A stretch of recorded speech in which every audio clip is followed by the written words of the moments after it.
সিদ্ধান্ত সবটাই যেন সইতে হয়েছিল ব্রাজিলকে। এরকম ম্যাচের পর অবশ্য অভিযোগ তোলেন ব্রাজিল কোচ দরিফাল জুনিয়র। বলেন, ভিনির ফাউলের মুহূর্তে ব্যবধান 2-0 হতে পারত, এরপরেই আমরা গোল হজম করেছি।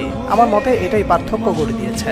স্টেডিয়ামে শুধু রেফারি হেসুস ভালেনজুয়েলা এবং ভিআর দল টের পায়নি যে ওটা পেনাল্টি ছিল। এতে ব্রাজিলের ক্ষতি হয়েছে। সেই ঘটনার একদিন পরে ক্ষমা চাইল কনমেবল। তারা মনে করছে সিদ্ধান্তটা ভুল ছিল।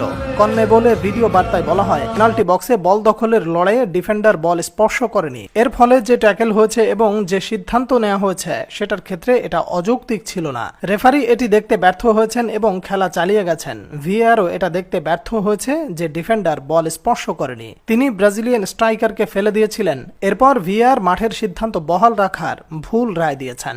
এই ম্যাচে ভিডিও অ্যাসিস্ট্যান্ট রেফারির দায়িত্বে ছিলেন আর্জেন্টিনার মাউরো ভিগলিয়ানো।